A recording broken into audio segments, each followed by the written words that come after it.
and also our students those who will present. Now we start our discussion on the subject of the case of congenital cyanotic heart disease. So over to Dr. Saxena. Thank you, Yes. Dr. Ganguly. I'm very much here and I look forward to the discussion for the Yes. cyanotic congenital heart disease case.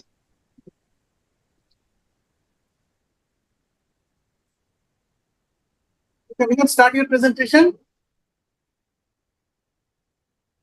I think, Madam, we have Dr. Kajal, and Madam, we have Dr. Anupam and Dr. Shahnawaz and Sari from our institute. So they are third year DM students. So Anupam, Shahnawaz, you can take over. Is my screen? No, not yet.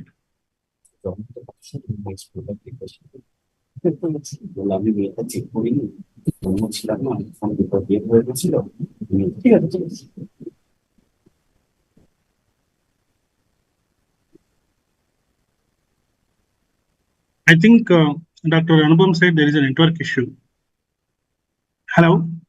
Yes. Their screen seems to have frozen. Yes, sir, they have joined back again. Yeah. Acha. Can you share now, Dr. Anupam? Dr. Anupam, sir. Yes, sir, I'm Please sharing. Yes, yes. Now you are audible. Is my screen visible, sir? Yes. Yes. अगर निकलना है तो. Good afternoon, ma'am. Good afternoon, sir. Thank you for giving this opportunity. आप अपना PowerPoint खोलो, दिख नहीं रहा. Sorry to interrupt you. Is Screen. it visible now? No. You have selected a folder, then you have opened a PPT. It won't. Just stop share. Stop sharing करो. Click share screen. Select entire screen or desktop. Yeah. Is Now, it visible? Okay, sir. Good afternoon, sir. Good afternoon, ma'am. Thank you for giving us this opportunity. I'm going to present a case of 22-year-old male studying in 11th standard, resident of Basti, Uttar Pradesh, Hindu by religion, and history is given by himself and his mother, which seems to be reliable. Patient presented with complaints of bluish discoloration of lips and tongue since 3 months of age, and shortness of breath and easy fatigability since 6 years of age.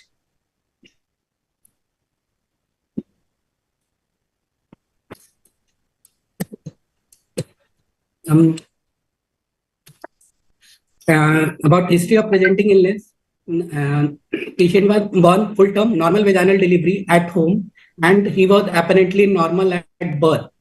After birth, the baby was brought to the hospital and doctor told the baby is okay. So they brought the baby back to the home. At 3 months of age, mother noticed bluish discoloration of lips and fingers, which increased on crying and while feeding. She also noticed episodic deepening of cyanosis while waking up from the sleep, feeding, and excessive crying, which were associated with breathing excessive breathing, letharginess. However, it was not associated with loss of consciousness or seizures.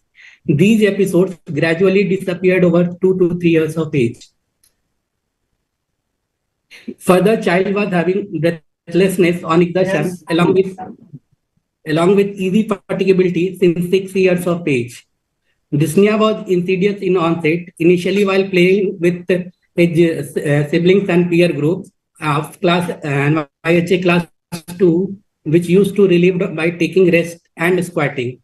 For the last 1 to 2 years, he is feeling breathlessness in his day-to-day activities, going to toilet, climbing even 1 flight of stairs, suggestive of NYHA class 3. Breathlessness is not associated with any signal or diurnal variation or orthopnea or PND. About negative history, there is no history of suggestive of feeding difficulty, sweating while feeding, suck cycle, or recurrent LRTI.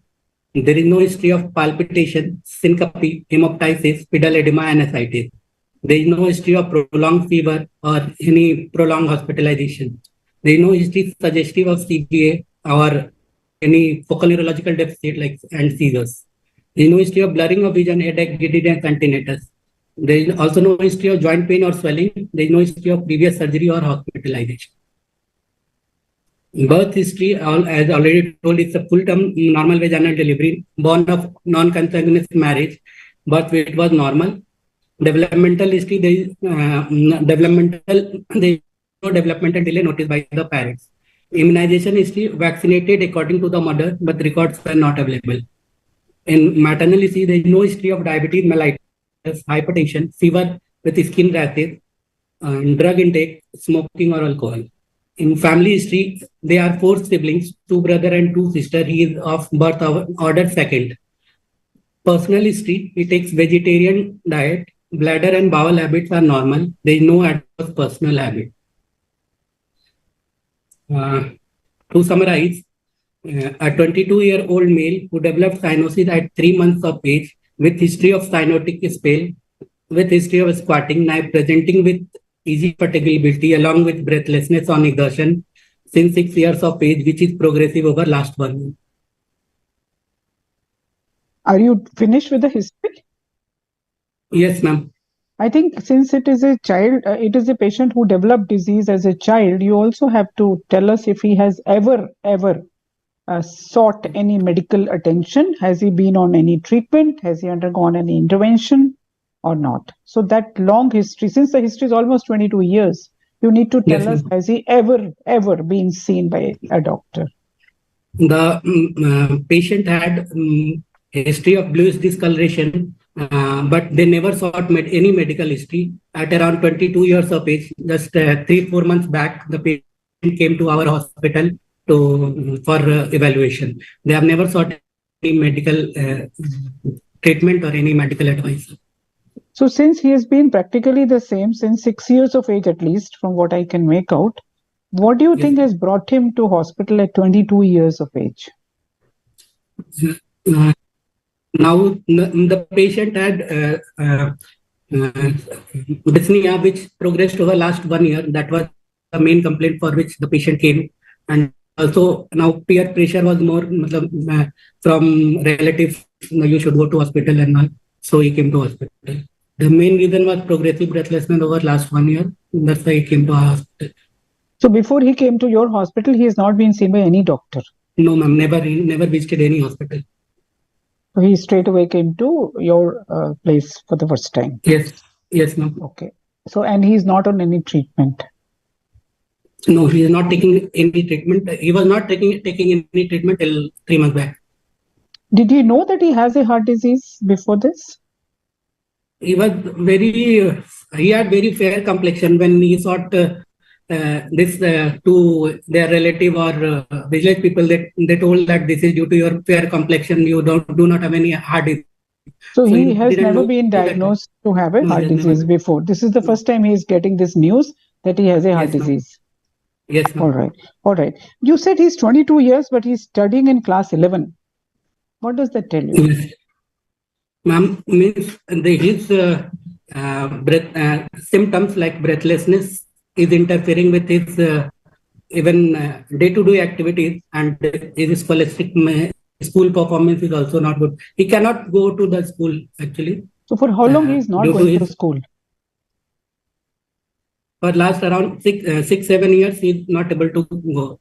So he's to not a school. student of class 11, no? He's no more a No. student. No, ma'am. He has studied till class No, 11, he's you not. can say that. But to say Studied that till he is a 11. student of class 11 is not right, because how can a 22-year-old fellow be a student of class 11? That's most unusual. So you can say that he studied ma'am. till class 11. Now, if I may ask, Till- what is his occupation? He doesn't do anything right now, ma'am. He stays at home only. Oh, he's staying at home for 6-7 years? Yes, ma'am. That's odd. I think you probably need to ask a little better history in terms of what he's doing, because that's very unusual that he has never been shown to the doctor. He has never been found to have a heart disease and still sitting at home at from 16 years of age onwards. Is that normal? No, it's not normally. His father has a shop. He used to go there, but due to and the dyspnea, shortness of breath, he mostly restricted to his home only. But that's only for 1 year, no? Class 3 is only for 1 year. Yes, ma'am. So why is he not doing anything for 6-7 years is not clear to me. Okay. The other thing is that you said he has 4 siblings and he's second in birth order, Yes, ma'am. but you never said that his siblings are normal and healthy. Sorry, ma'am. All other siblings are normal. There is no obvious any heart disease or any medical illness in the family.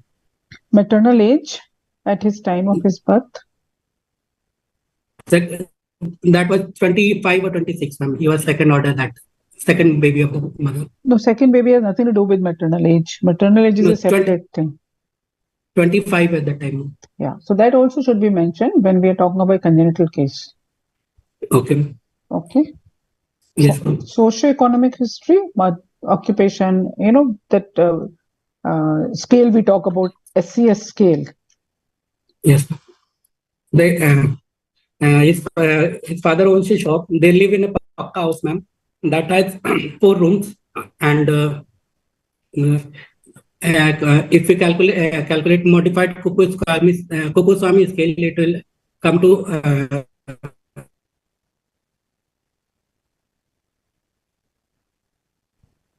I think some network issues. पूरा network issue तो screen lock है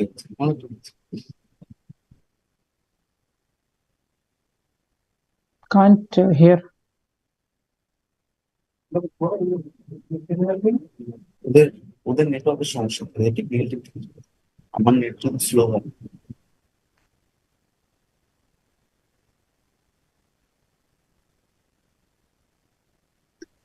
Maybe we can ask them to log off and log on again.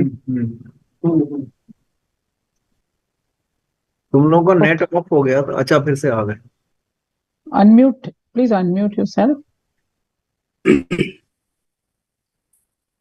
So you were saying about modified Kuppuswamy scale. yes, ma'am. They belong to lower middle class, ma'am. So, all these things should have come in your history. Those Yes. are the questions that we should not be asking. The occupation of the patient, the social status of the Kuppuswamy class, maternal age at birth. These are the things that should have automatically come in the history. At least, we know that we are talking of some congenital heart disease because the history has been there from 3 months of age. So therefore, these things also should have come right from your side. Okay. Now let's Yes, ma'am. let's see what are the possibilities that would come to your mind. As the baby was normal at birth. There was no obvious disease, and he started developing cyanosis at 3 months of age with episodes of cyanotic spell and history of squatting. We could infer that the patient is having cyanotic heart disease with decreased pulmonary blood flow. Why do you say decreased? Because the patient is having cyanotic spell and squatting, that is suggestive of decreased pulmonary blood flow. So squatting he has developed later, no? Squatting is at the age of 2 years or 3 years or 4 years. Yes, So ma'am. can squatting at that age occur in other cyanotic heart diseases? Yes, ma'am, it's possible. Which other heart disease, which other cyanotic heart disease can produce squatting? Top physiology only they mostly develop. So that is same, no? Reduced pulmonary blood flow. That is Yes, one ma'am. group you've already said. CCHP, reduced pulmonary blood flow. Eisenmenger BSD also have squatting, but it does not occur that much early, 2 years, mostly afterwards. So at what age squatting occurs in tetralogy? Sorry, ma'am. At what age squatting occurs in tetralogy? From which age to which age? Squatting after 2 years, ma'am, when child starts walking. Standing up when he starts standing up, that is the mechanism of the baby to decrease the cyanotic spell. So does it go away after some time? No, he learned the maneuvers. It doesn't go away. So you think a It- 22-year-old will also do squatting? No, no, ma'am. So it obviously goes away. His disease is there, but the squatting is gone. You have a friend, no?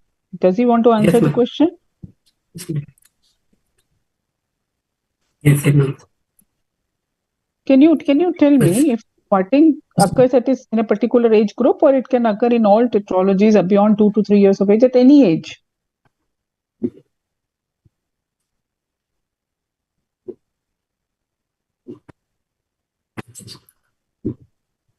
Have you seen an adult with tetralogy squatting? No, ma'am. So older में obviously, नहीं होती ना, older लोगों में नहीं होती, वही तो मैडम पूछ रही है. No. so squatting goes away after 6-7 years when they become socially aware that they're having a posture which looks abnormal. So they learn to sit with crossed legs, which is equivalent to squatting, just to avoid that embarrassment of squatting. So squatting doesn't stay, squatting goes away. How does squatting help in cyanotic spell? After squatting, there is a kinking of femoral artery and femoral vein. Due to kinking of femoral artery, there is increase in systemic venous resistance or central aortic pressure, and due to which the right to left shunt decreases. And due to kinking of femoral vein, there is less deoxygenated blood goes to heart. And there is also compression of abdominal aorta, which increases central aortic pressure. And apart from that, there is compression of splanchnic circulation, which gives more oxygenated blood to the heart. In this all four mechanism, the squatting helps to decrease the cyanosis. I think kinking is probably a too strong a word, that femoral artery kinks, because femoral artery kinking can be dangerous. So I think you should say systemic vascular Compression. resistance rises. SVR rises, not because of kinking, because of the contraction of the muscles of during squatting Yes. posture, which is like, isometric exercise, squatting. Exercise. So therefore SVR increases, and that reduces right to left shunt because the pressure on the systemic Yes. side goes up. Similarly, I don't think femoral vein kinking is something that happens, because again, kinking becomes a very uncontrollable thing. So let's not say femoral vein kinking. We should say that it reduces the deoxygenated blood gets trapped into the limbs, and therefore it reduces venous return, and there is an increase in SVR, and both together can relieve or can help in the reducing the right to left shunt. So that is the mechanism. And squatting is taken over by cross-legging at about 6-7 years of age, and therefore it disappears. And squatting doesn't necessarily indicate spell. Squatting is a mechanism to abort to even prevent a spell. So Yes. before they can think that they're getting a spell, they start squatting, and that reduces the frequency of spell. So spell practically goes away by the time squatting occurs. What is the age group at which cyanotic spells occur? 6 months to 6 months to 2 years, ma'am. Right. So 6 months to 2 years or so spell. After that, spell don't happen simply because the children learn to squat. Yes. So there is a different age groups for each symptom. So I agree with you that with the history of cyanotic spell and squatting, you should think of cyanotic heart disease with reduced pulmonary blood flow. But remember, squatting is not specific to tetralogy or tetralogy physiology. Squatting has been seen even in Eisenmenger syndrome, although Eisenmenger syndrome occurring at 2 to 3 years is again very unusual. So therefore, it is a symptom which is almost diagnostic of tetralogy physiology, but to say that it is the only disease that you will consider is not right. Even Eisenmenger syndrome happening in some conditions very early in life can also result in squatting. Okay? Yes, ma'am. So of the group of reduced peripheral blood flow, I mean, I think that is the only group you should consider. Yes, Is ma'am. there any preference for a particular anatomy?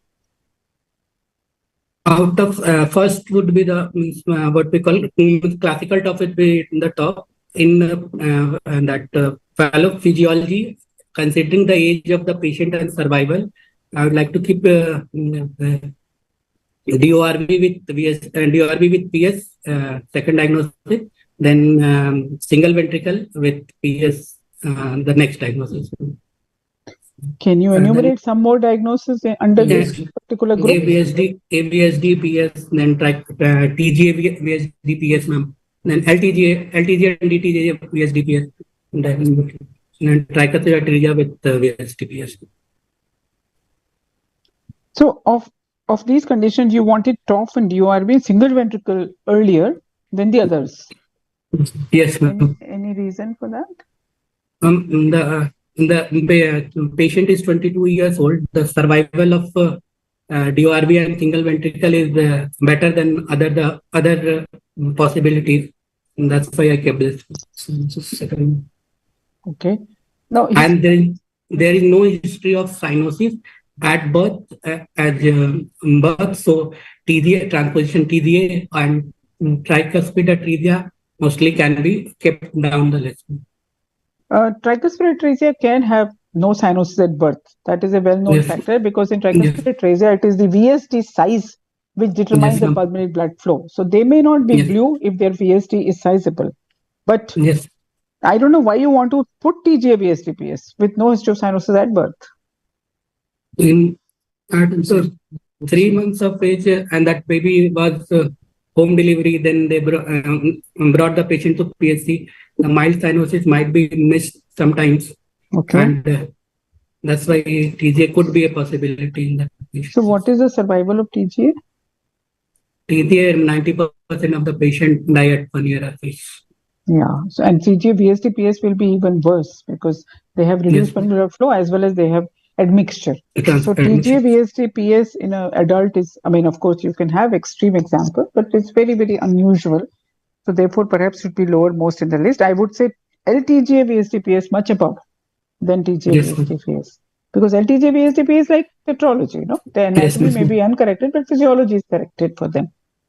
Yes. Okay. Can you enumerate some more cyanotic heart diseases in adults besides top physiology?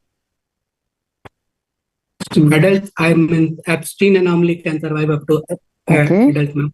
Yeah. Then common atrium patient also survive. Usually, common atrium is not falling into the group of cyanotic heart disease. No, they're large primum ASDs basically. Yes, ma'am. So we're talking of cyanotic heart diseases. Eisenmenger Yes. Yes. SD Eisenmenger mostly can survive. Yes. Yes. And then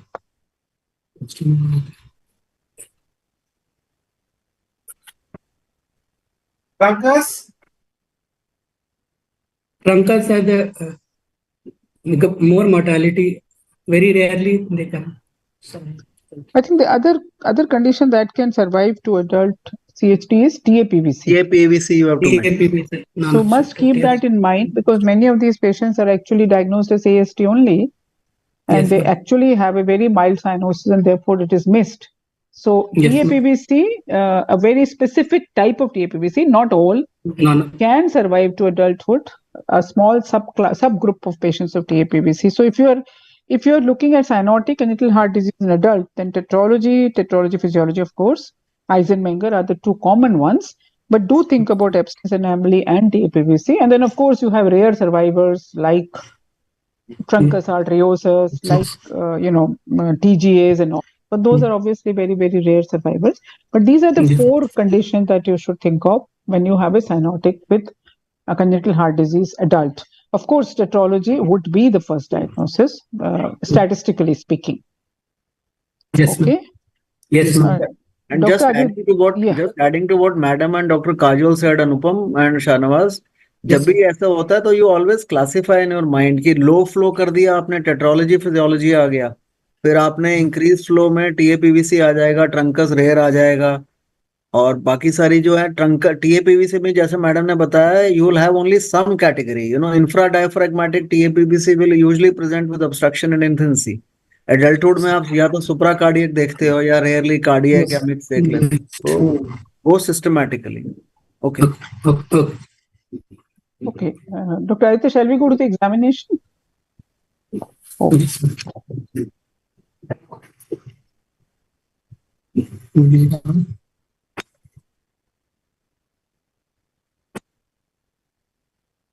One second, sir. Something. It's not fast. Slide move कराओ। Slide is not moving. Oh, slide is not moving. 1 second. कोई बात नहीं।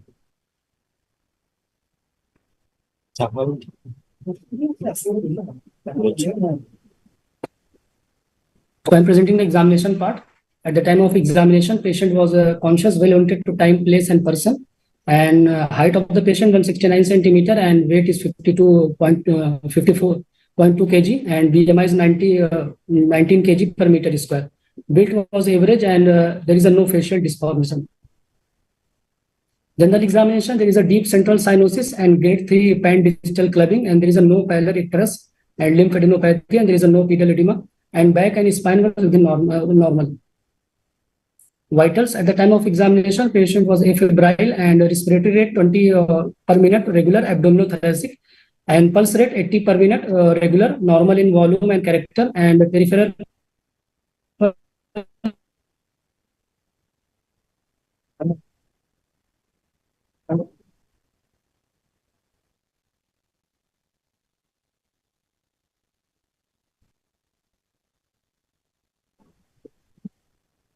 Connection আবার চলে গেছে, ওদের নেটের সমস্যা, তার জন্য ডিসকানেক্ট হয়ে যাচ্ছে। আমরা তো এখান থেকে কিছু করতে পারবো না। I think have they logged off again? Yes, sir. I think there might be network issue for them. Yes, sir. They have a lot of network issue.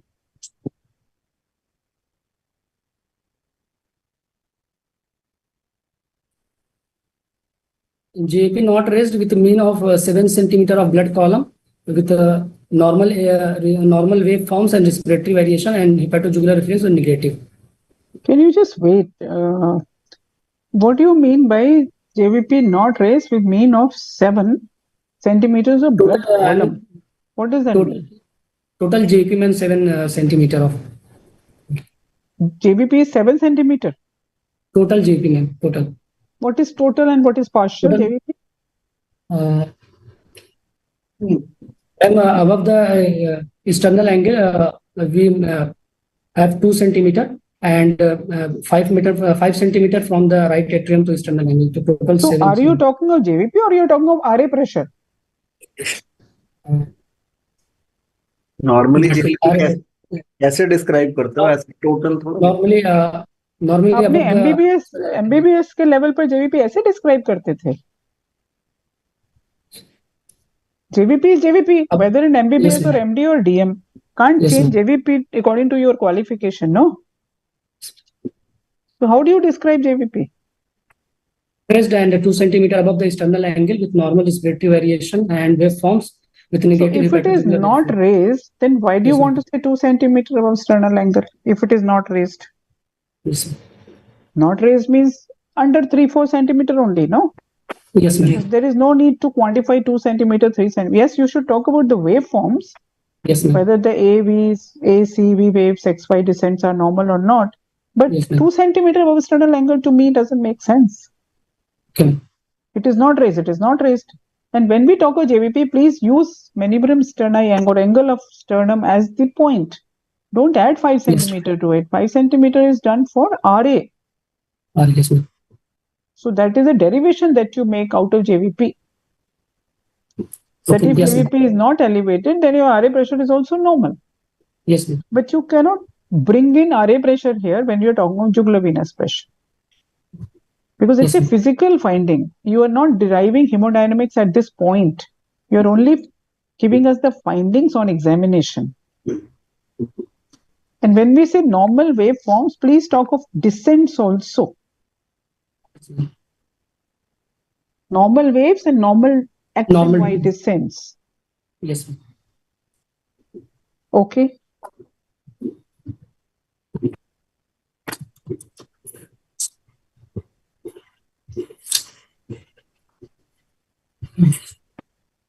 Cardiovascular system examination on inspection.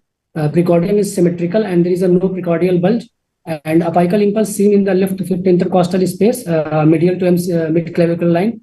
There is a no epigastric pulsation and there is a no scar and dilated veins. On palpation, apex beat left fifth intercostal space, 1 centimeter medial to mid-clavicular line, diffuse RV type apex with lateral retraction. And there is a grade 1 para-external pulsation at the left fourth intercostal space. And there is a no epigastric pulsation, no thrill, and no palpable sounds. What about supraesternal pulsations? There is a no supraesternal pulsations. You should say that. Yes. Okay. On percussion, liver illness in the right fifth intercostal space in mid-clavicular line. Right heart border retroexternal and left heart border is correspond to the apex, and left second intercostal space is resonant. On auscultation, S1 is normal, S2 is a single, and a grade 3 ejection systolic murmur heard in the left third intercostal space at left external region. At left external region with early peaking, best heard with the diaphragm of the stethoscope, and there is a no added sounds. Pitch of the murmur?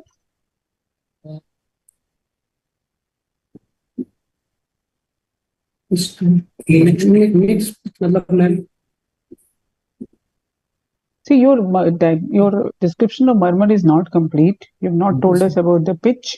You've not told us about the changes with respiration. That is the minimum that you have to do. Heard with the stethoscope is not so important. Diaphragm or bell, those are for very soft murmurs like AR murmur. What is important is the pitch of the murmur. What is important is the breathing. What happens with breathing, inspiration, expiration, like that. Length of the murmur you've not mentioned. Ejection systolic murmur can be very short, can be very long, occupying half of systole, more than half of systole. So those are important points to indicate the diagnosis or to indicate the severity of problem. Yes, the length of the murmur. Short duration murmur. Okay. Yes, ma'am.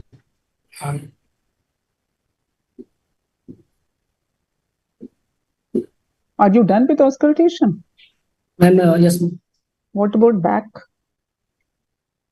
Ma'am, there is no other murmur present on the back and axilla and. So unless yes, you ma'am. say that, in a cyanotic case, if you don't say it, then we will presume that you haven't bothered. Because normally adult cardiologists are not used to hearing at the back. Yes, ma'am. So if you don't say it, that means you haven't heard. But very, very important to auscultate on the back in cyanotic cases at least. Yes, ma'am. Okay. What are the changes with breathing of this murmur? Ma'am, increases with inspiration, ma'am. It increases with inspiration. I don't think you've looked for that. Because that's very unusual. Anyway, go ahead. Other systemic examination, on CNS examination, there is a no focal neurological deficit. And on respiratory system examination, the normal vesicular breath sounds, and GI system, the left-sided abdomen is on percussion, there is a tympanic note and suggestive of abdominal situs and bowel sound presence, and there is a no organomegaly.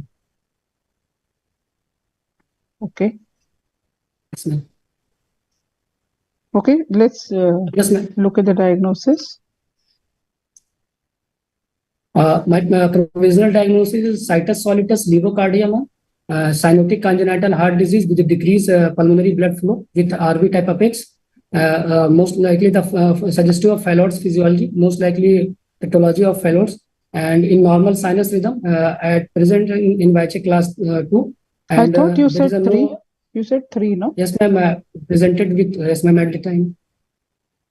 So usually if the class is 3, then you should say 3, no? Yes, ma'am. Hmm. And there is no feature of congestive heart failure, infective endocarditis, and no complication of cyanosis. So what is this CCHD reduced pulmonary blood flow with RV apex? What is that diagnosis? Do you have, what do you mean by RV apex? What is the apex like in tetralogy, typical tetralogy, who's not in failure? Yes, ma'am. Is it RV apex? LV apex. Is it LV apex? RV apex with lateral retraction, ma'am. So if you're saying RV apex lateral retraction, that means your RV is enlarged. Normally RV doesn't come Yes, to the ma'am. apex. Yes, ma'am. So RV is enlarged. If RV is enlarged in tetralogy, that would mean RV dysfunction. Yes, ma'am. See, normally apex is formed by LV. LV, yes, ma'am. RV doesn't reach apex normally.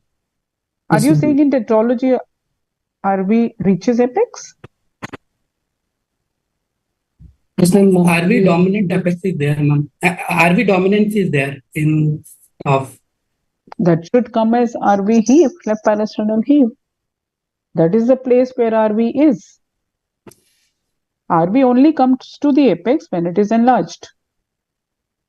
क्योंकि कभी भी RV will diagnosis में ऐसे describe थोड़ा करते हैं cyanosis decrease with RV apex तो नहीं बोलते हैं अगर एलवी एपेक्स होता है तो हम मानते हैं कि एबनॉर्मल है, then you talk of tricuspid atresia and all that, but RV apex को तो लिखने का जरूरत नहीं है ना. In fact, in your finding itself, you are saying apex is formed by RV, it is diffuse. That means we are Yes, ma'am. saying, Diffuse. yeah, so you are saying that RV is reaching apex, Yes, ma'am. isn't it? Yes, ma'am. That is very odd, no, in tetralogy. In tetralogy, if you see the surface anatomy, RV is not RV is hypertrophic, it is not dilated.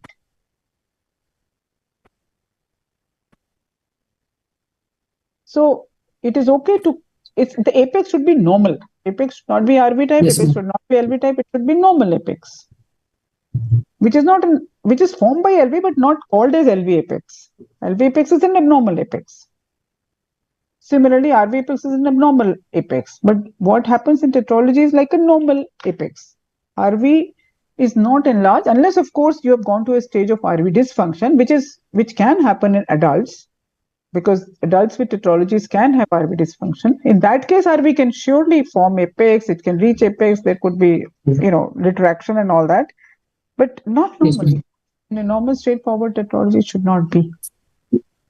So what is your differential diagnosis? You said most likely top, but there must be other less likely possibilities. Ma'am,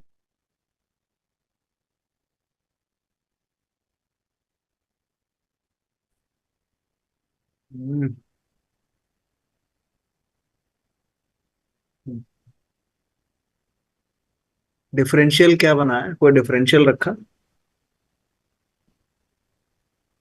जो तुम लोगों ने are they online I think they've again frozen.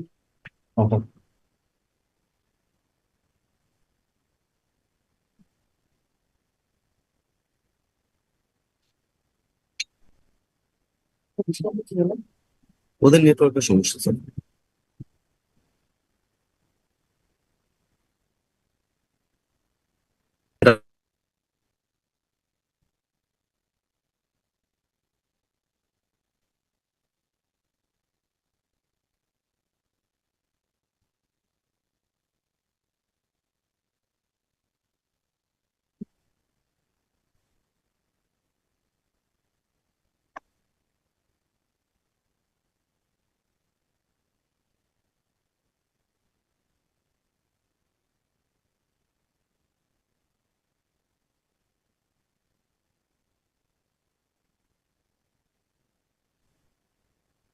Madam पूछ रही थी कोई differential बनाया आप लोगों ने yes, yes, sir.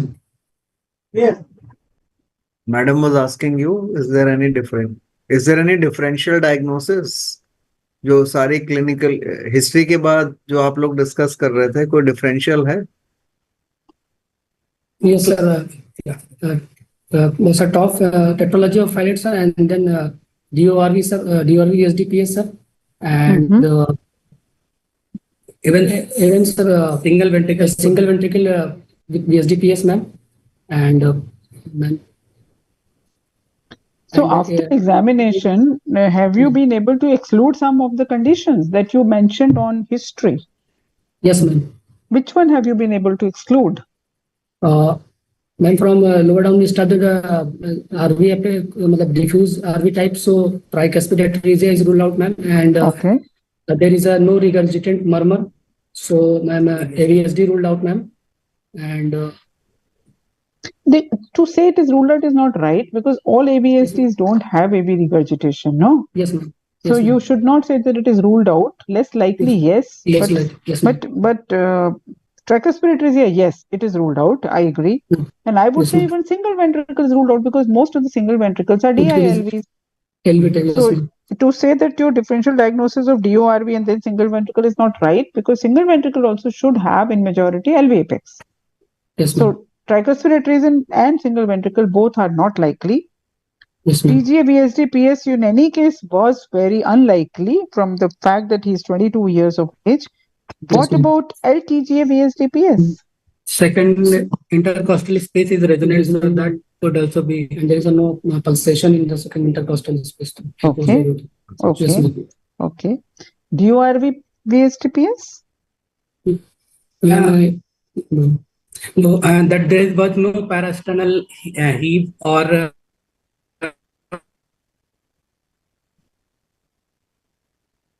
I think they again frozen.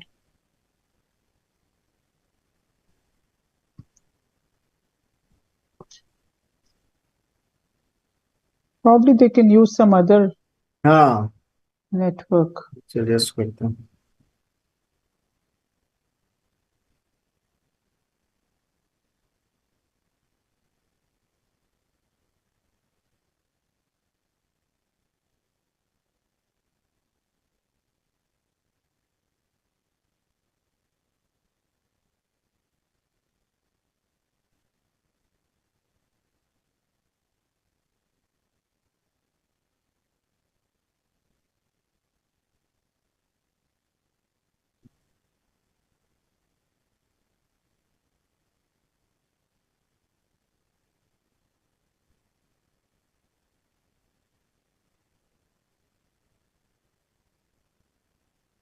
हाँ शाहनवाज DORV पूछ रही थी madam can it be DORV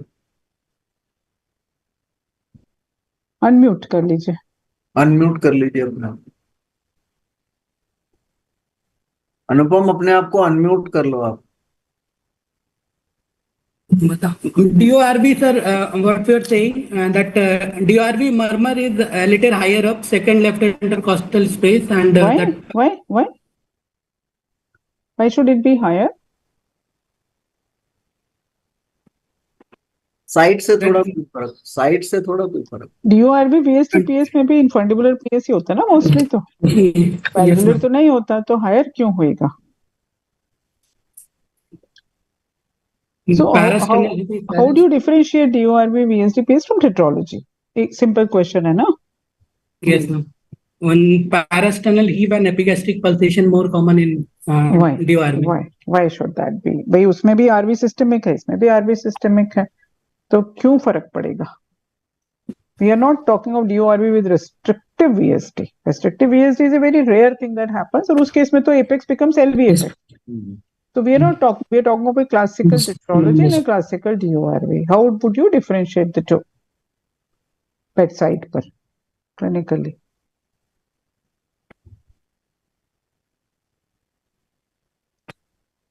मुश्किल है. It's very difficult to differentiate the two conditions. So therefore, you should say that it could be DORV PSD PS, but you would like to keep tetralogy ahead of DORV because it is a less common condition compared to tetralogy. It is difficult to differentiate. If the murmur was shorter and the cyanosis was, if the murmur was longer and the cyanosis was severe, that means if there is a mismatch between murmur and the degree of cyanosis, then you could think of these alternatives like DORV, VSDPS. But here there is no mismatch. He is severe to saturation of 64-65%, and the murmur you said is short. Therefore, there is no mismatch, and that was the reason why I was insisting that you should talk of the duration of the murmur, not just the loudness, because it is the duration of the murmur which will determine how severe the obstruction is. Shorter murmur, more obstruction. in a Yes, ma'am. VSD-PS physiology.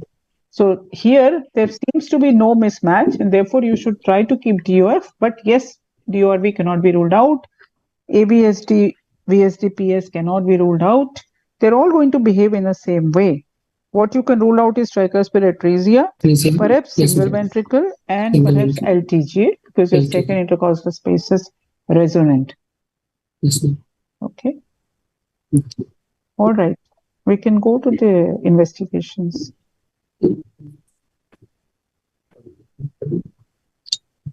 Uh, Now, madam, ECG, ma'am, this is a 12-lead ECG with a normal standardization and calibration with at the paper speed of 25 millimeter per second, with in normal sinus rhythm, with a mean frontal QRS axis of approximately 180 degree, and with with a clockwise loop, as suggested by the Q in 2-3 AVF, and right axis deviation, which already said, and there is the RVH with early transition as suggested by there is a prominent R wave in V1 and RS in V2, and there is a decrease there is decrease LV forces as move from the V2 to V6, ma'am. So, And there is tell a me, RA. is this ECG okay? What were you saying about RA? And there is a right atrial enlargement as suggested by the amplitude of P wave more than 2.5, approximately 2.5 or in lead 2, ma'am. So, is this ECG consistent with tetralogy? Ma'am, Or axis is there any not odd favored. point? Yes, ma'am. Axis is around 180 degree, ma'am. That is not favoring the tetralogy, ma'am. Okay. Yes. Anything else not favoring tetralogy? And there is a right atrial enlargement, ma'am. And But in adult tetralogy, you can have Can- right atrial yes, enlargement. ma'am, So, can- that's really can not be. a very important point. Yes, ma'am. I'm not even sure if there is right atrial enlargement because No. to me in lead 2 it looks very borderline. But Yes, ma'am. anyway, considering that there is an RA enlargement, that's really not unusual in an adult with cyanotic. But something else other than the axis.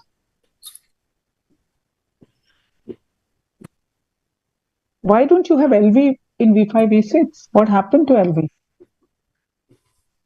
Deep Q waves are LB is yes, ma'am. Deep Q, yes, ma'am. There is no Good LV forces flow. in V5 and V6. Yes, That's- LV force. unless I'm not Yes, seeing ma'am. them. But it is all, to me, it looks all negative, nothing in positive. So that is very odd. LV is normal, no, in tetralogy. Yes.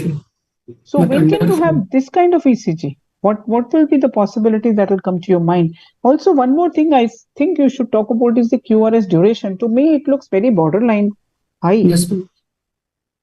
How much is the QRS duration? 120 around 100 to 120. So that is a very odd finding.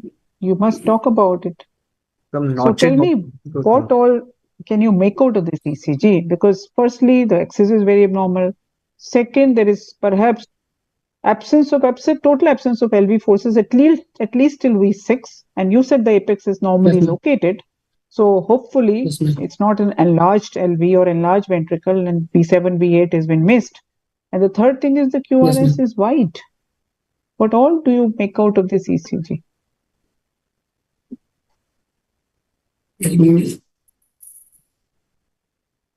Single.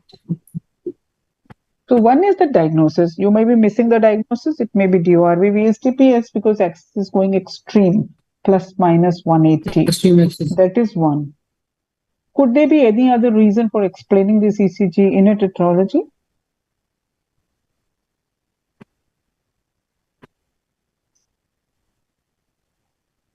To me, this ECG is very odd for tetralogy. Yes. Yes. Is it possible that if you were to take V7, V8, you might get some R waves?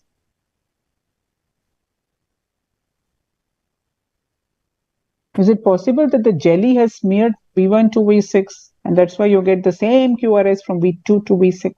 Stereotype मिल रहा है ना बिल्कुल. Yes, sir.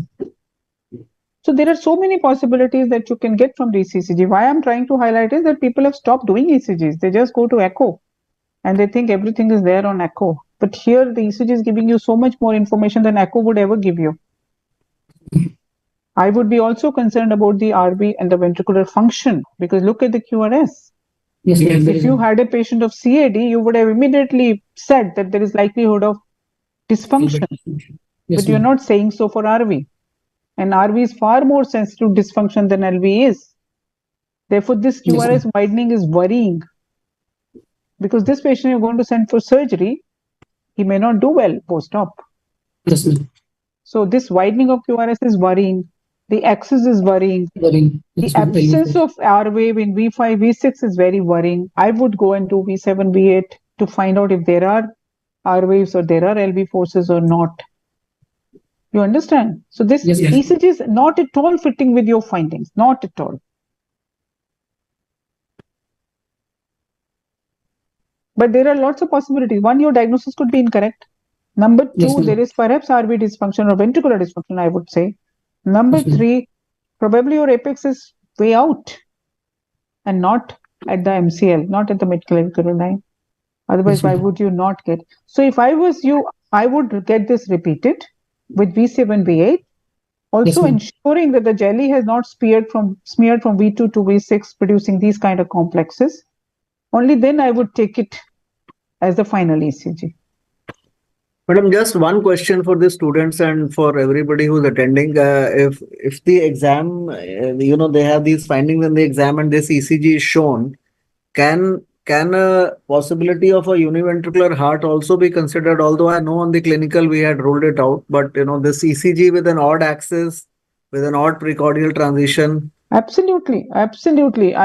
You are absolutely right, because this ECG with the stereotype complexes can be single ventricle, so is the axis. So that's precisely what I was saying, that either your diagnosis is different, is wrong, it's not tetralogy. But the important point is that this ECG doesn't fit with tetralogy. If you want to fit it with tetralogy, go ahead and do V7, V8.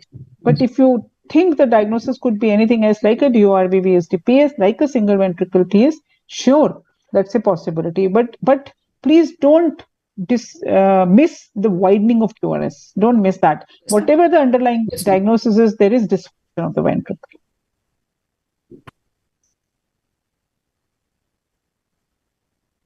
The only thing, Dr. Aditya, is that V1 is all upright. Yeah. And the stereotyping starts from V2, which is a little odd. Which is very odd. I think that point about QRS winding is very good, because notching is there in lead 2 also, fragmentation. Even PR to me, PR interval also looks reasonably full. It's more like 200 milliseconds or even 180 maybe, with a heart rate of 100. So there is obviously some amount of dysfunction, conduction abnormalities, and it is important because in your practice, when you send these patients for intervention surgery, then you may not get the best results. Okay, let's look at the X-ray. Okay. Now the X-ray, ma'am. This is a chest X-ray PA view with adequate exposure, and there is a abdominal situs as suggested by the fundal gas shadow on the left of the abdomen, and there is a bronchial situs as suggested by the right bronchus is wider and short, and the left bronchus is narrow and longer, and there is a right arch as suggested by the indentation on the right trachea, right side of the bronchus, and there is a cardiomegaly and RB type of apex with right atrial enlargement as suggested by the right heart border occupying 3 intercostal space, and there is a pulmonary bay, and there is a pulmonary oligemia. So tell me, is this fit? Does it fit with your diagnosis of tetralogy?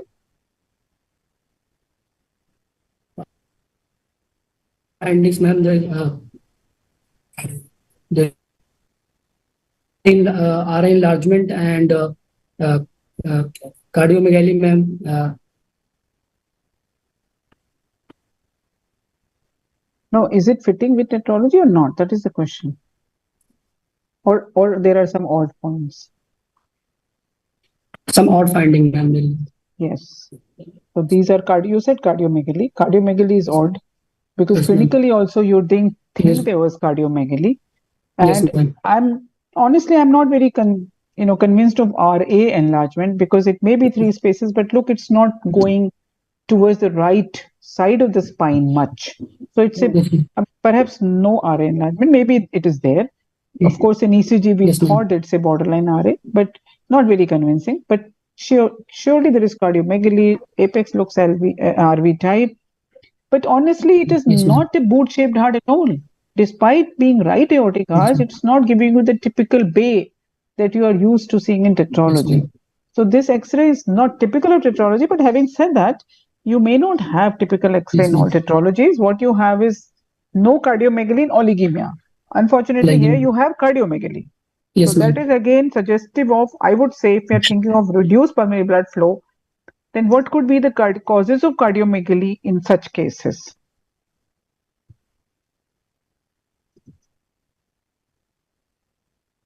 Yeah, You, ma'am. Ka- aortic regurgitation. Aortic okay. regurgitation. Yes, ma'am. Okay, something that you And might have, because you didn't hear any AR murmur. Let's yes, talk of ma'am. your case. What could be the Yes. possibilities in this particular case for Uh, cardio? ma'am, the patient is a adult of, so might there is a RV dysfunction. So ventricular dysfunction. Sure, you remember ECG? We talked about ventricular function even in ECG. So it is possible that there is ventricular dysfunction. What else could cause cardiomegaly in a tetralogy? AR, you said ventricular dysfunction adult. Yes, very good. Anything else? Maybe you could just enumerate 1, 2, 3, 4, 5.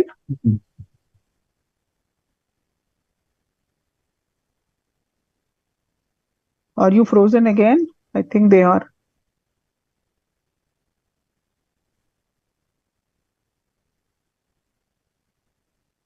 Shanawaz, you are back again. Huh?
Can the tech team call up any of them?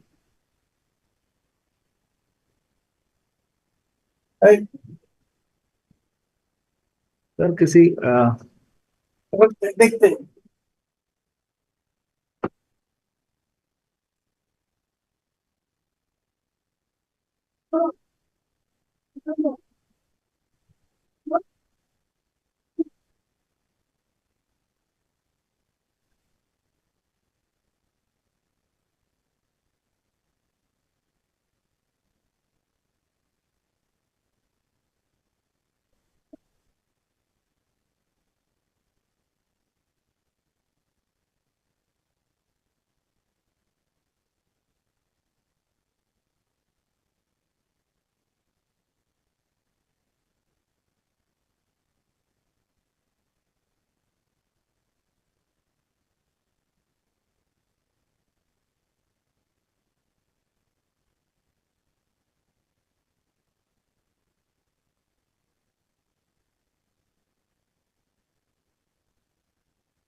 Madam,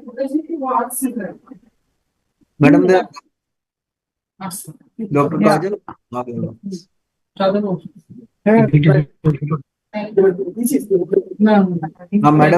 Madam was asking you about cardiomegaly. The causes of cardiomegaly in Yes. tetralogy. You know, a question that is often asked in the exam. Yes, ma'am. Okay. Ma'am, there is a anemia and aortic regurgitation, ma'am.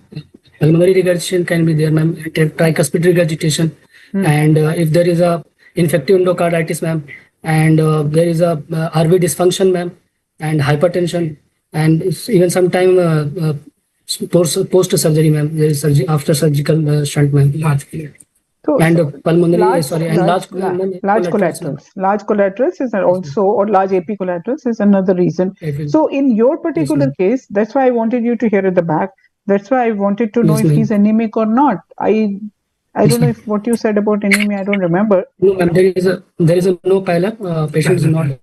So in this particular case, you don't hear any AR murmur, you don't hear any MRTR Yes, murmur, you don't hear any, hypertension, the blood pressure is normal. Yes, So ma'am. why, and of course, you are saying he's not anemic. So then why not bring in ventricular dysfunction as the cause of Yes, ma'am. cardiomegaly? So Yes, ma'am. it's important that having a cardiomegaly in a tetralogy is very odd, although you do find it from time to time, and you have to keep these causes in your mind. Yes, ma'am. All right. I'm not able to see your screen. I mean, there is a screen, but that's not showing the X-ray. Yes, now I can see. So at the end of X-ray and ECG, before you go to the echo, can you sort of come up with the various pointers which may not be fitting with your diagnosis, and would you like to modify your diagnosis or think of some other associated conditions? Because if you go to echo, then the diagnosis is very obvious to you. Can you come to the diagnosis slide, please? Yes. Now tell us if there is anything else or anything that you would like to modify or add or delete. I would like to add RV dysfunction here, ma'am. So you would like to, I don't know why you insist on RV dysfunction. I would say ventricular dysfunction. It could be LV also. See, LV is also getting less oxygen for so many years. So it is also likely to fail. So don't say RV dysfunction. In fact, in majority of tetralogies, both ventricles fail together because they're together in the whole business. So ventricular dysfunction, it could be RV more than LV, it could be RV less than LV, it could be only RV. I don't know, but let's call it ventricular dysfunction. So that is one thing you should add. What else? Do you want to still persist with Fallow's, tetralogy of Fallow's as the first diagnosis? Presuming that you haven't looked at the echo.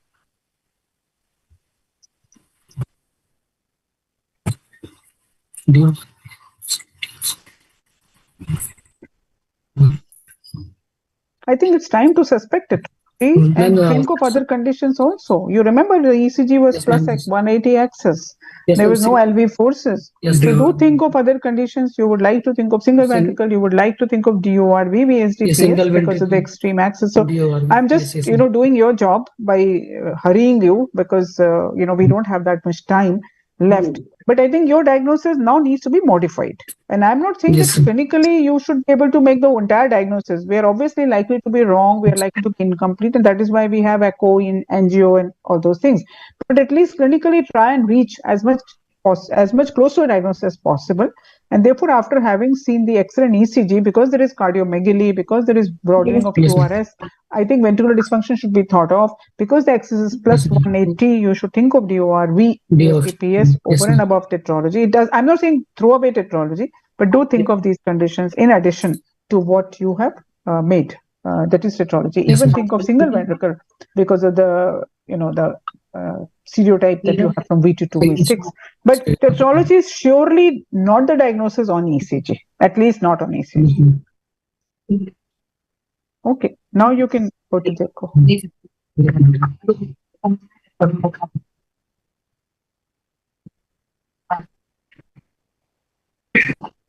Echo of the patient, ma'am, showing situs. Yes, okay. And IVC is draining into atrium, that is right atrium. There is no ASD, and there is levocardia. And from this, there is veno arterial concordance.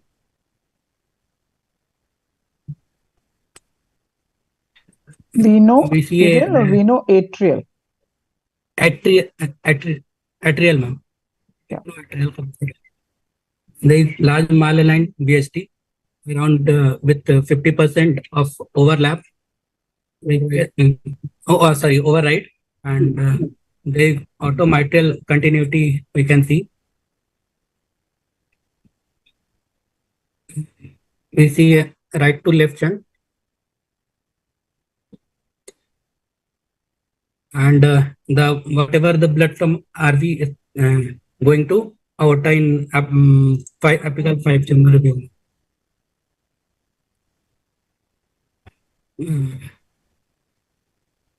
This is the short axis of the patient, showing a confluent pulmonary artery. Where are the pulmonary arteries? Can you point?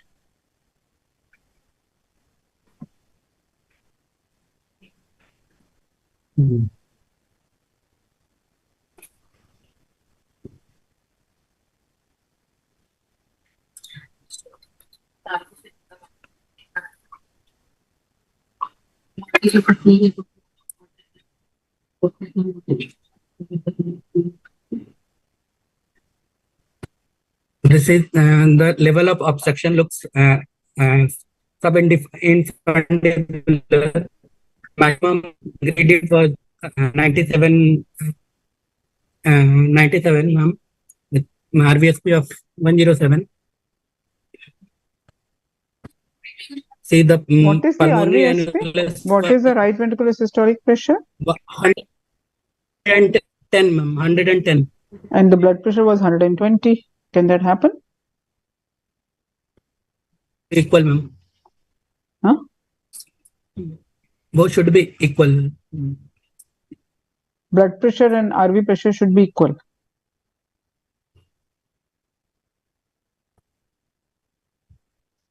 Yeah, you are right. Systolic pressure, systolic blood pressure and systolic pressure of RV should be same. But you know that when you take blood pressure, it may be 10 millimeter more than the intraventricular pressure. Yes, So ma'am. therefore, it is okay to have 110 or 107 or something. And of course, you are doing it at different time. When you are taken blood pressure, that would have been a different time. So this is okay. Anything, equal to systolic pressure, almost equal to, is fine. Okay. Why do you say it Yes, is ma'am. predominantly infundibular? In this we can see the turbulence is starting right before the pulmonary wall, ma'am. Is there an indication from the Doppler jet? Doppler jet, that shape of the Doppler is dagger shaped, so it could be is subinfundibular. Infundibular, subvalvular. Yes. Okay, all right. But I don't see pulmonary artery branches very well yet because you said confluent. I'm not sure. Here, ma'am, we can. Yes, this is better. Yeah, this is better. Pulmonary annulus was 12, ma'am, and left was 15, and right was 9 mm. 9 mm, ma'am. Right looks smaller than left here, but anyway, you would have measured it. Okay. Then but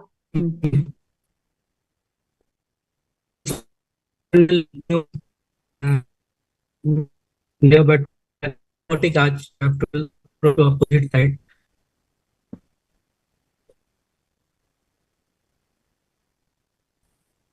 That will go.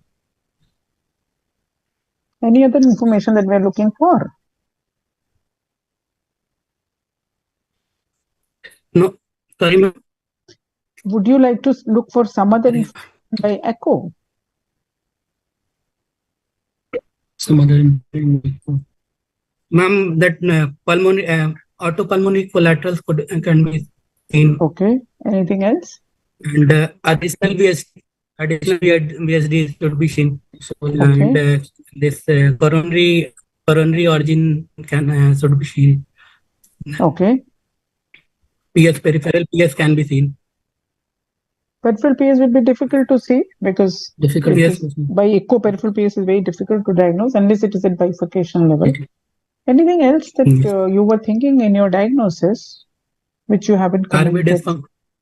Yeah, ventricular RV dysfunction. How is the ventricular function? dysfunction. Tell us about ventricular function. Yes.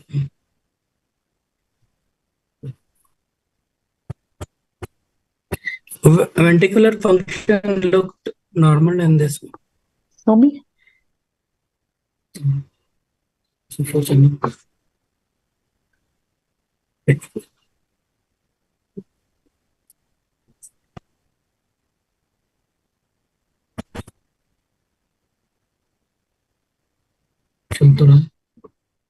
Hello, ma'am. Yes, we can hear. I can hear you. I don't know. It's not running very well, but LV may be normal. What about RV? How do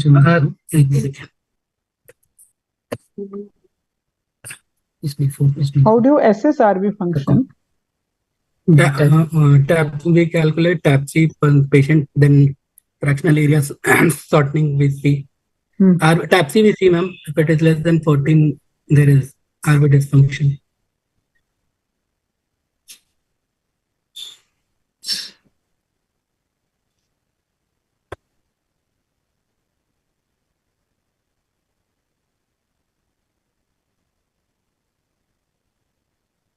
Hello, ma'am.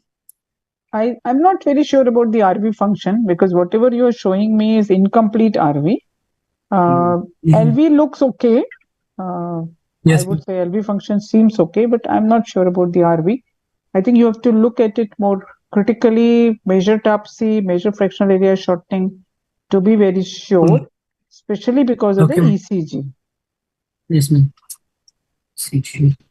There might be some RV dysfunction. It may be systolic RV dysfunction. It may be diastolic plus systolic. Diastolic, in any case, he will have because he has RVH and he has a long-standing right ventricular hypertension for 22 years. So it's likely that he will have an RV dysfunction. But we've not been able to see RV very clearly on the angio that on the echo that you're showing, especially this four-chamber view that you're showing. I don't know if you have a four-chamber which shows better RV image. और कोई four chamber view है नहीं ये तो No, 5 chamber. ठीक है. I think RV function is something that we don't know it's normal or not. Yes. Okay. Anything else you want to show us? Yes.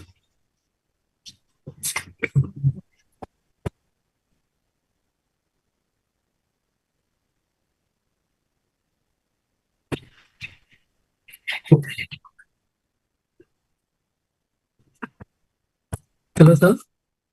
चलिए आगे चलाइए. कुछ और है क्या?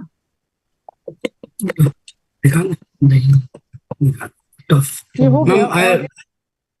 दिखा. Okay. Okay. So tell us the full diagnosis and what are you going to do for this patient? इसको you can unshare the screen now. Stop sharing. Good.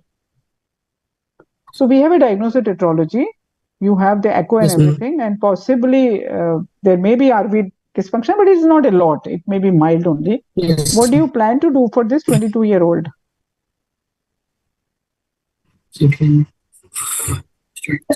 We plan to do cath study for this patient, ma'am. What is the purpose of cath study here? You don't want to know the hemoglobin, you don't want to know the PCV, you don't want to know the urea, creatinine, sodium, potassium, uric acid. You just want to go into cath. Yes. First, we should go for this hemoglobin, hematocrit, then renal parameters, ma'am, and uric acid. Okay. Why do you want to cath him? What is the purpose behind it? Although from history and examination, there is no major collaterals, but we should any additional VSD. We should see we can look for any collaterals, any additional VSTs are there or not. Peripheral PS and early functions. Peripheral PS we can see. So can you not see all these things by CT angio? CT, we can see all the things in CT angio. So why do you want to? Everything why do you can want to cath? You said cath, no?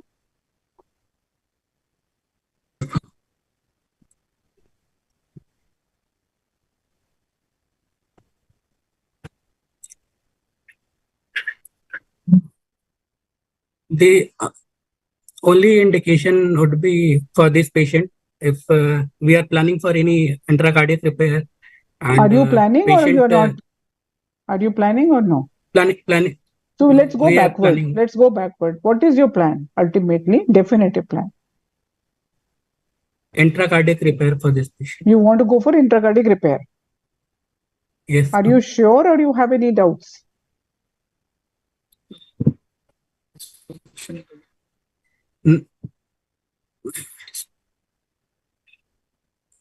Ma'am, as X-ray and ECG suggest you have some ventricular dysfunction, so outcome would not be sure. Better outcome. So that's after why I the want to repair. know. First So, of all, you yes, need ma'am. to be sure in your mind Sure. whether you want to go for Yes, ma'am. intracardiac repair or not. Only then we will investigate ma'am. him. No? What's the point of investigating him and telling him, look, go home, we can't do anything for you. You have the diagnosis with you. Now the question is, what do you want to do for him? Whether you want to get his surgery done or not. With tetralogy में तो और कोई इलाज ही नहीं है ना. Either you do Yes, ma'am. surgery or you say no, go home. आपने कराना है या नहीं कराना है सर्जरी, उसके हिसाब से फिर इन्वेस्टिगेशन होगा ना. तो आप पहले तो डिसाइड करो सर्जरी कराना कि नहीं कराना. Yeah. Ma'am, hello.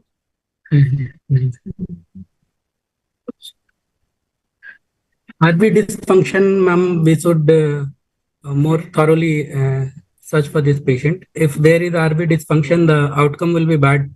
How So, will you more thoroughly search RV dysfunction in this patient? What is your mode for searching for RV dysfunction? आपने इको देख लिया और क्या करना चाहते हो? टैप से कर लोगे, फ्रैक्शनल एरिया शॉर्टनिंग कर लोगे, इतना तो पता है कि ज्यादा आरवी डिस्फंक्शन नहीं है. थोड़ा हो सकता है, we may be missing it, but it's not a dilated RV, dysfunction RV. इतना तो नहीं मिल रहा ना. You can see it yourself. Whatever you see, Yes, there may be ma'am. mild RV dysfunction. I agree, but is it severe enough to not give him the benefit of surgery? Is a question that you need to answer. No. We should then proceed with the surgery, ma'am. Repair. You don't look very convinced. Unless you are convinced, how will you convince the patient and the relatives? है ना? First of all, the doctors have to be convinced that what they're doing is right. You see, this guy has not gone to a hospital, single hospital in 22 years. And he's come to you. It is going to take time for you to convince him anyway for surgery. And if you are not convinced in your mind, how are you going to convince the family? So first of all, तो आप convince हो कि you want surgery to be done or not.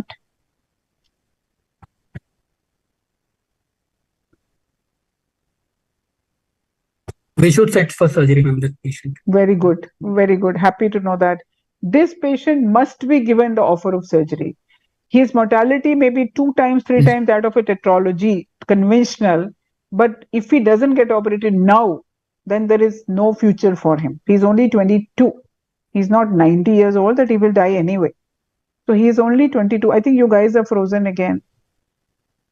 Can you hear me? Yes, ma'am. We can hear you. Okay. So first thing is that he must be given the benefit of surgery. Okay? Yes. Please convince yourself. Yes, ma'am. Convince yourself. Yes. Yes, he may have a higher risk. All adult tetralogies do have higher risk of surgery than Yes, if ma'am. you operate earlier. But you go and read the paper. 2 papers have actually come out of AIMS where there is results of surgery of tetralogy in adults.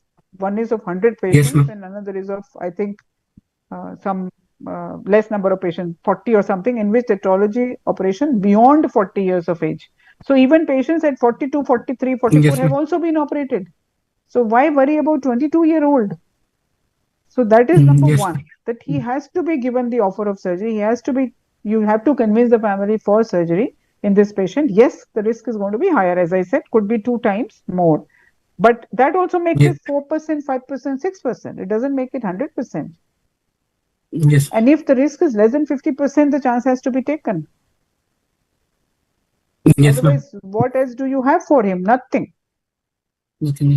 Now, having decided that he should go for surgery, your thought process should be what all information surgeon needs to operate on him. So can you answer that question?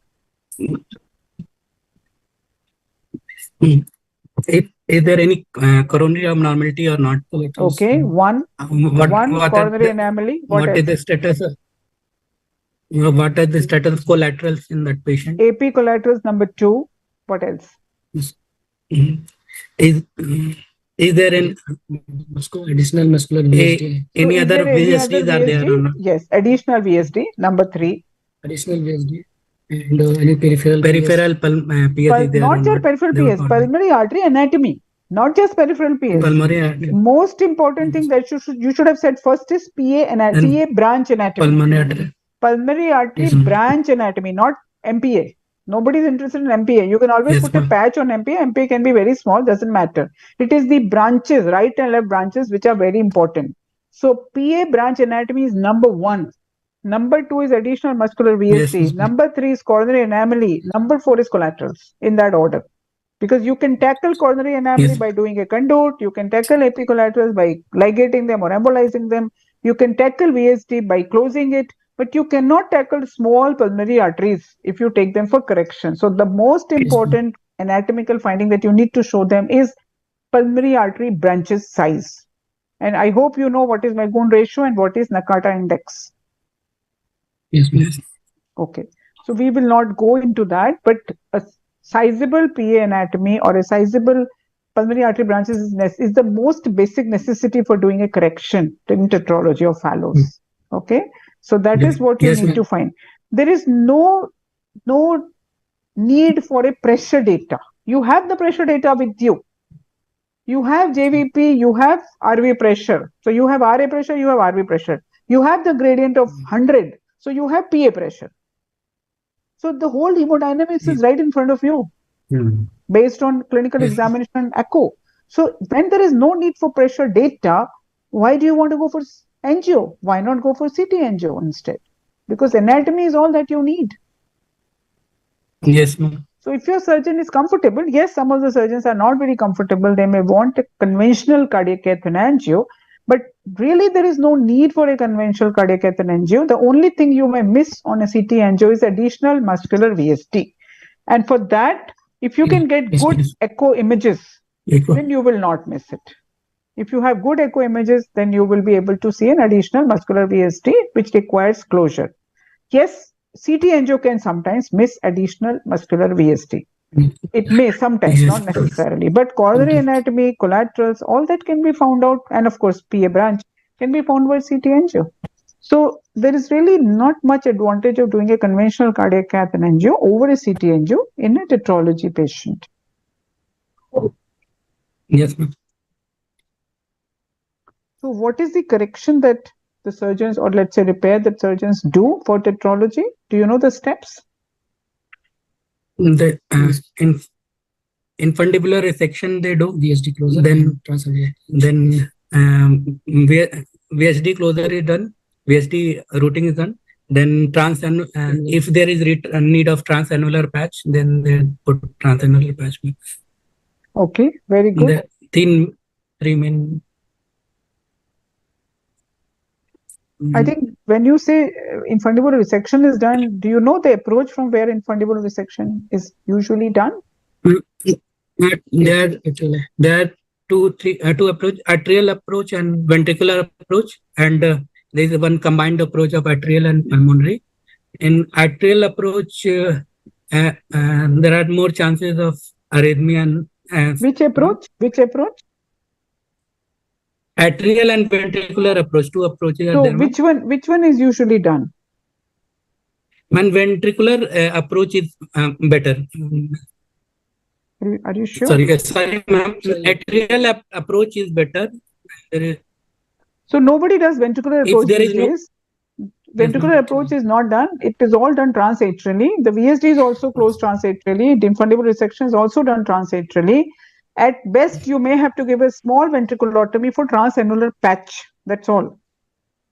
So therefore, ventriculotomy is not to be done. Ventriculotomy is, so used to be done in olden times. Now nobody does because it leads to ventricular arrhythmia, sudden death, and ventricular dysfunction. So it's all transatrial as much as possible. Yes, sometimes it's a combined transatrial and transventricular. If you can't take out the entire infundibulum transatrial, then you may have to do a limited ventriculotomy to do transventricular also. But people generally, surgeons are generally not doing transventricular; they are doing transatrial. Okay, okay. Okay, Yes, ma'am. I think Dr. Aditya, please let me know if you need or if you want to ask anything. Please go ahead. नहीं ma'am आई think management वाला आपने अच्छा cover कर लिया because हमेशा ये part रह जाता है because I think management is one important thing which needs to be covered so management अच्छा हो गया कब और एको में जो अनुपम मैडम बता रही थी इसका maybe you can hunt up the echo and look for the artificial और वो Yes, ma'am. Yes, sir. Madam just one question curiosity from my side आपके यहाँ पे इंस्टीट्यूशन में अभी cath protocol is it mandatory as demanded by the surgeon because many a time surgeons demand the cath although we are also moving more towards imaging so क्या अभी what is the protocol at your place? So generally, when in a 22-year-old, generally I'm not going to see the ventricular septum very well by echo, and therefore I will end up catheterizing them. Majority of adults tetralogies we are catheterizing. I would say not majority, more like 2/3, 1/3. So 1/3 adults I'm able to send even on echo if I'm able to see the septum very well. My only worry is additional muscular VSD, because additional muscular VSD in tetralogy is quite a problem because the pressures are equal on both the sides. So you may not be able to see much flow going across it. And therefore, good 2D imaging is what is required. So if I'm a bit doubtful about that part, I will definitely take them up for cath. But if not, then even adults, the surgeons are happy to do it on CT angio itself. But having said that, I think about 1/3 of adults are still being catheterized in our institutions simply because the images are not excellent by echo. Right. Kajal sir, Dr. Kajal sir? Yes, madam, you have covered everything. But my only question is that now there are some literatures, madam, that show that surgeons only close the VSD and the infundibular stenosis and others are left for the interventional cardiologist because when they keep the patch, they develop PR and their ventricular dysfunction occurs.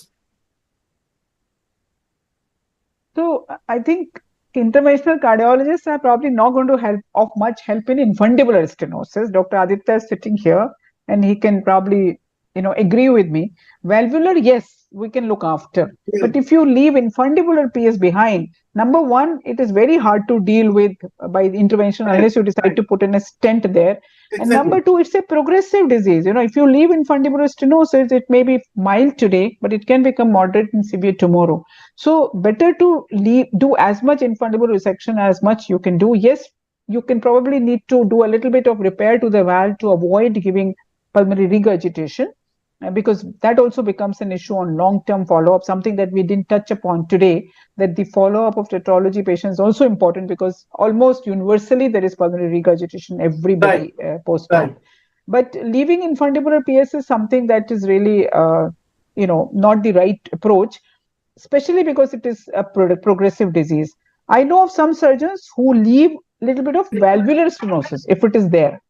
If there is valvular stenosis, they would leave a gradient to 25 or 30, thinking that it's going to stay this way only and nothing is required because then the PR is also less. But in case it progresses, we can always dilate it. But Right. leaving infundibular is something that's not really a very good approach. Right.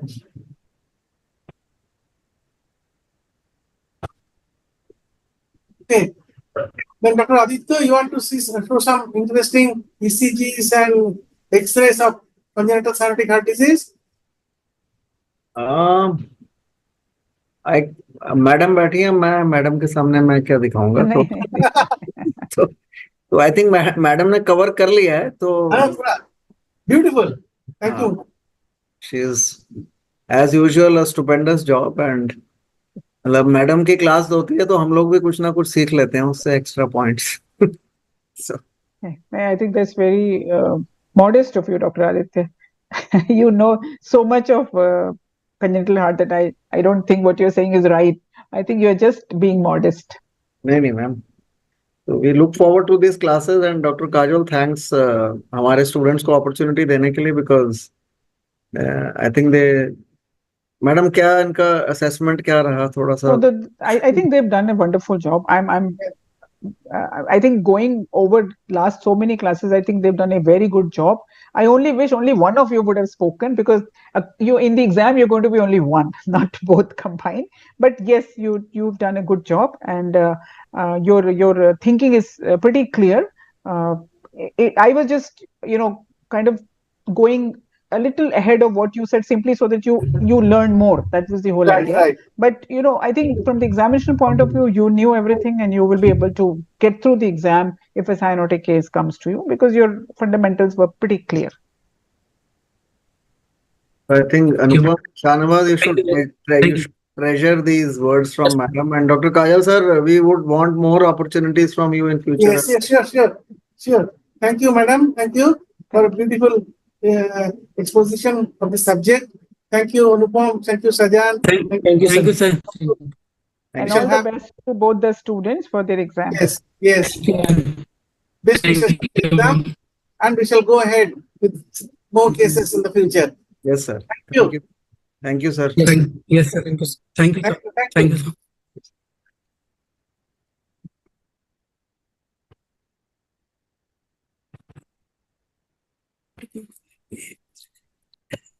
Recording stopped.